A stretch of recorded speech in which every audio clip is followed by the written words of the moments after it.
Welcome to Whispers After Dark, your destination for chilling urban legends to fall asleep to. Today, let's listen to the story of a girl waiting forever behind the third door. Have you ever heard a story that seems innocent at first? Just something kids whisper about at recess.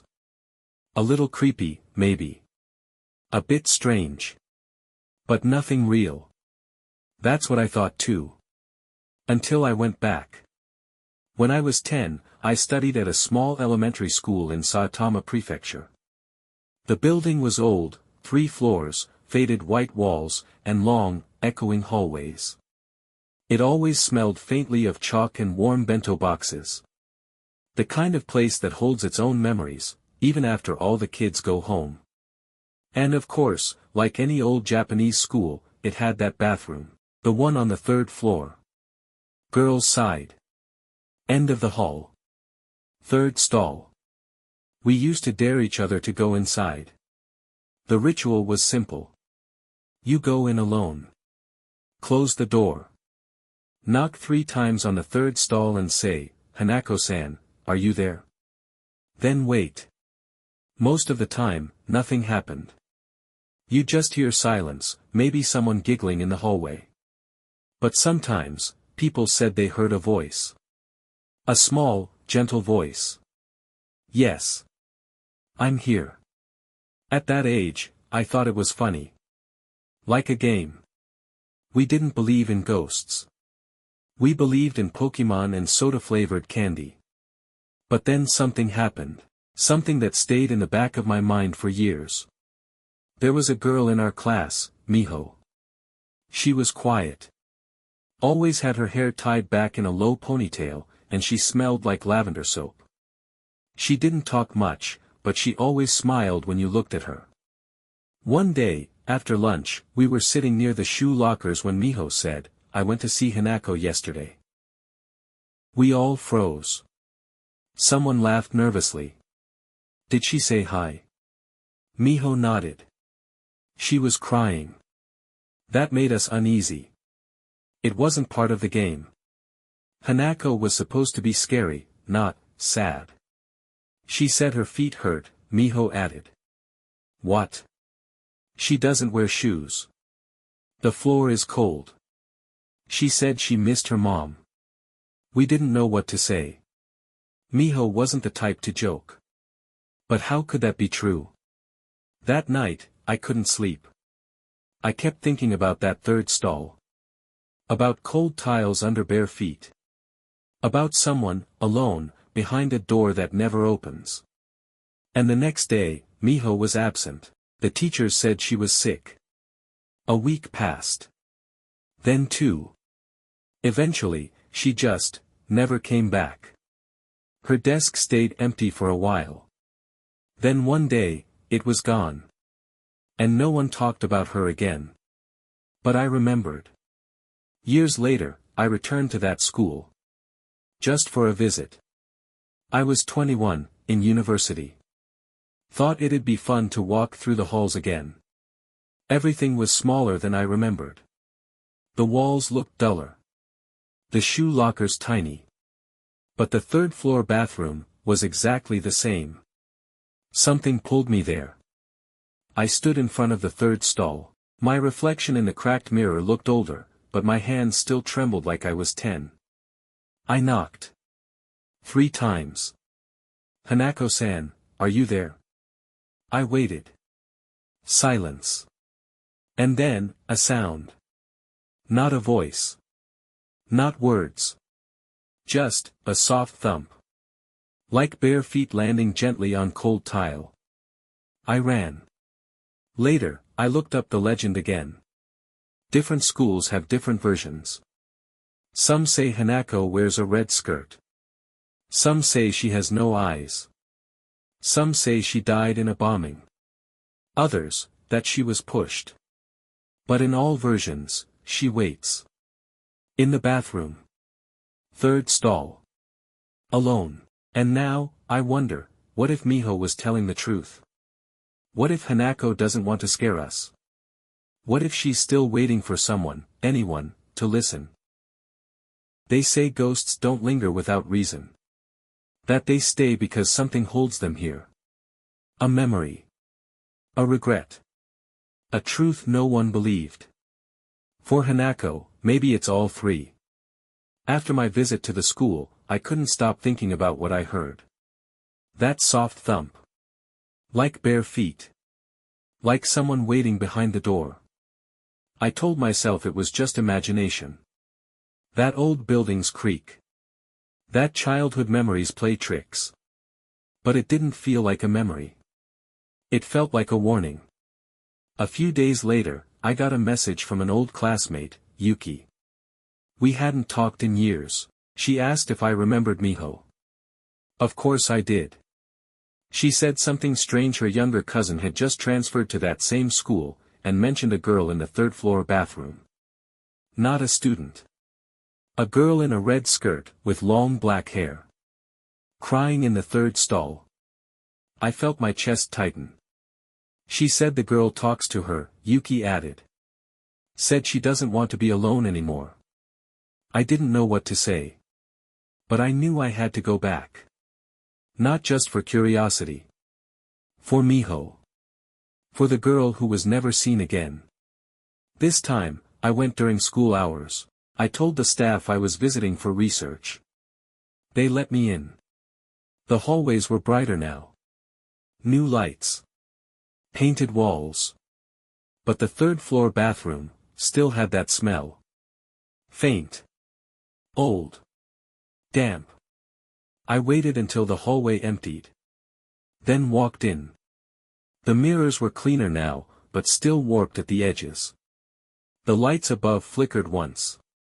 Then stayed steady. I stood in front of the third stall. Knocked. 3 times. Hanako-san, are you there? Nothing. Then, the faintest knock. 3, from the other side. My mouth went dry. A soft voice followed, I'm here. The door didn't open, but I stepped back. She had answered. And then, something new. The stall beside it creaked. A low scraping sound. I turned. The second stall. Nothing. I looked back, the third stall was still closed. Silent again. But on the mirror, was a mark. A handprint. Small. Wet. I didn't stay longer. That night, I dreamed of the school. I was walking down the hallway, barefoot. The tiles were freezing. My breath fogged in the air, even though it was warm outside. I heard the sound of a girl crying. Soft. Like a hiccup in the dark. I followed it. To the bathroom. But in the dream, the door was gone, just a dark hole. And I could see the stalls lined up inside, glowing faintly red. I heard the voice again. I'm here. And then, please don't leave. I woke up in a sweat. Yuki messaged again. Her cousin had stopped going to school. Said the girl in the bathroom was mad at her. Said she told her secret, and now she was being followed. Followed where? Everywhere, Yuki said. Even home. I went back one more time. Brought a small notebook. I wanted to talk. To write. Maybe understand. I knocked again.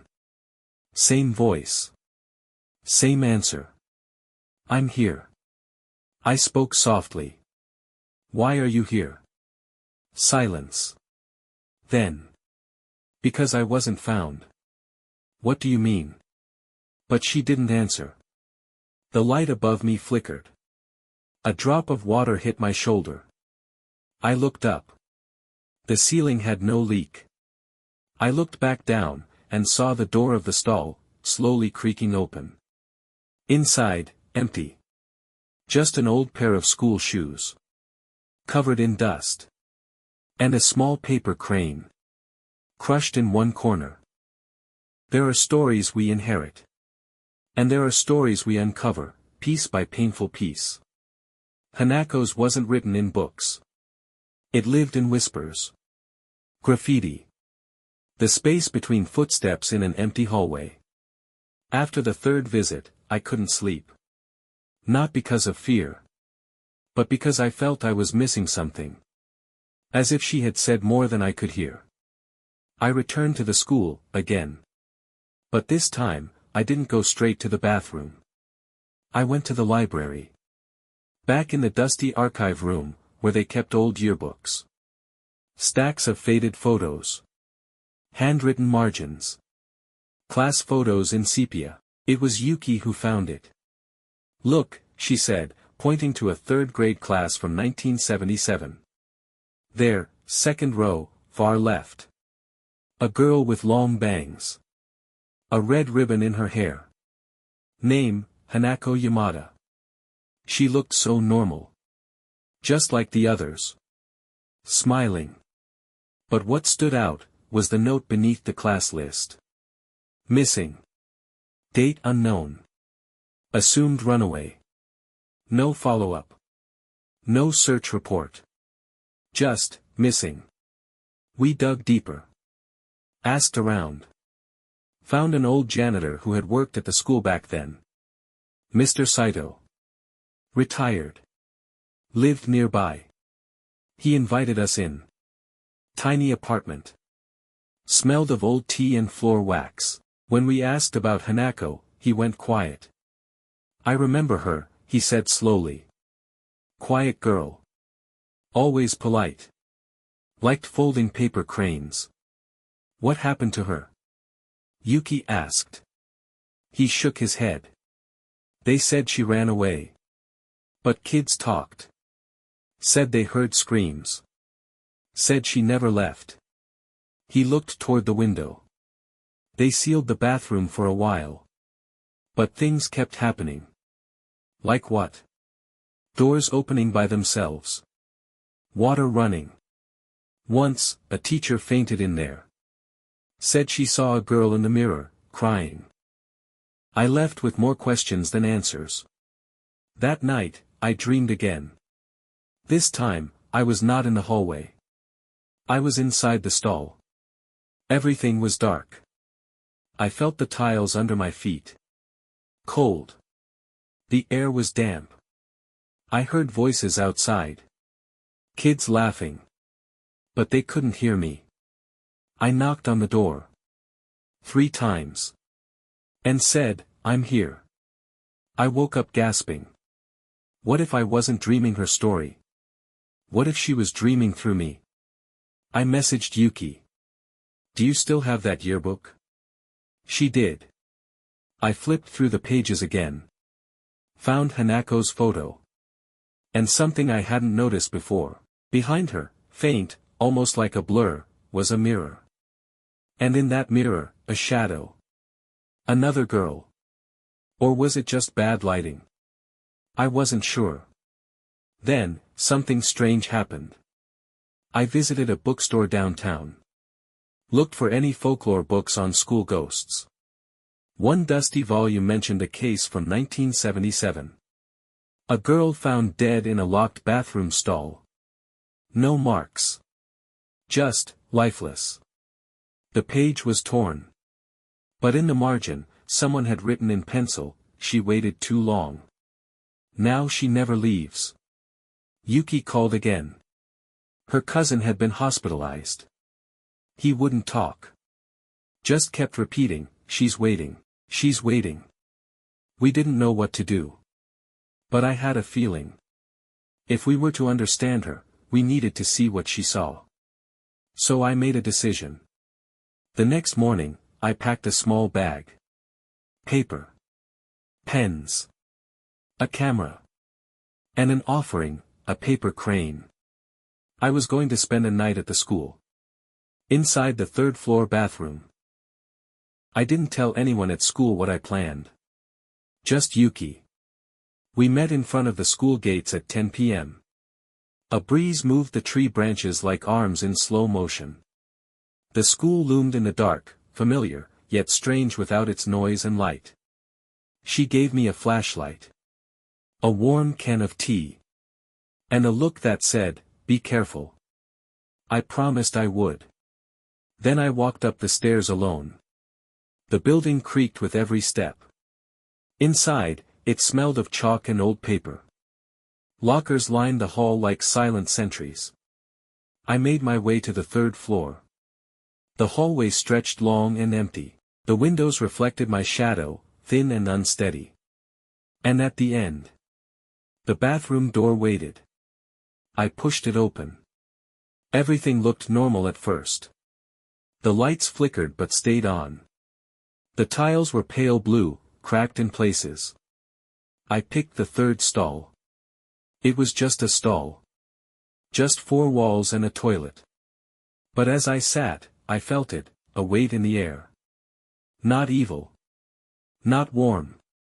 Just full. Like someone had breathed 100 sighs into that space and left them there. I placed the paper crane on the toilet tank. A quiet offering. And waited. Time passed differently. 10 minutes. 20. Maybe more. Then, a knock. Not on the stall. But from outside the bathroom. 3 soft taps. I held my breath. Another knock, this time on the mirror. I opened the stall slowly. The bathroom was empty. But the mirror had fogged over. Just a little. And someone had written, "Can you see me now?" I turned. No one. I took a photo. But the screen just showed glare. I sat back inside. This time, I whispered, "I'm listening." The air turned cold. Not sharp, but like water lapping at my skin. And then I heard it, footsteps. Small. Light. Like a girl's. They stopped outside the stall. She didn't speak, but I felt her presence, not on my skin, but in my thoughts. Like a memory surfacing. I saw a girl, sitting alone in this very stall. Her knees to her chest.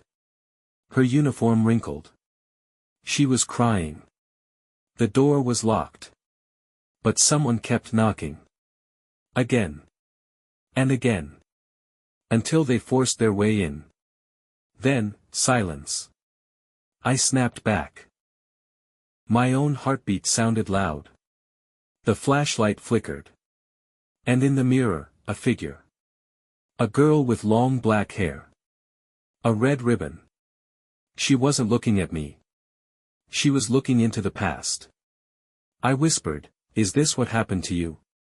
She nodded. Barely. I reached into my pocket and took out a tiny charm. A gift my grandmother once gave me for protection. I set it next to the paper crane. Then said, "You're not forgotten." The lights blinked, once. And when they came back, she was gone. I left the bathroom slowly. Down the hallway, the moonlight touched the walls gently, as if brushing away dust. At the door, I looked back.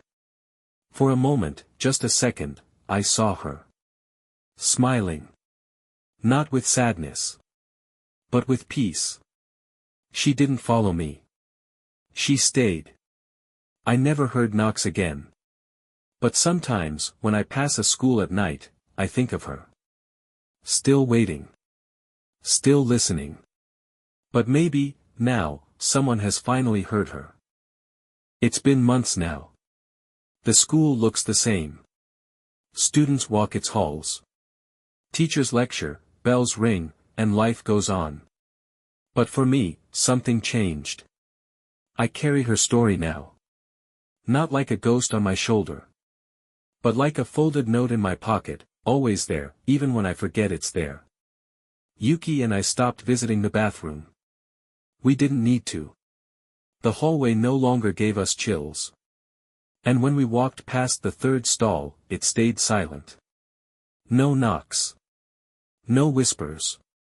Just quiet. Like someone had finally exhaled. We told no one. How could we? Who would believe that a ghost just needed to be heard? But I started writing. Not in a blog. Not on social media. Just letters. Journals. My memories of those nights. Yuki sketched Hanako. From memory. Her eyes. Her ribbon. Her presence. And we made a small box. Inside it, a copy of the yearbook photo. A paper crane. And the charm I had left for her. We buried it under the old cherry tree in the back of the school. As we covered it with earth, Yuki whispered, "For her. So she knows she mattered." Some nights, I dream of that tree. The blossoms glowing faintly, even without moonlight. And under it, a girl sits. Her back to me. Quiet. But not alone. I never call out to her. I just watch. That's enough. I started noticing small things. Other stories. Other names. Schools across Japan with their own whispers. Girls in mirrors. Boys in lockers. Shadows on rooftops. Maybe we all carry ghosts. Not always vengeful. Not always angry. Sometimes, just forgotten. Waiting. So I listen now. Not just in bathrooms. But in places where silence feels heavy. And sometimes. I knock. Once. Twice. 3 times. Not to summon. But to remind them, I hear you. I see you. And I remember.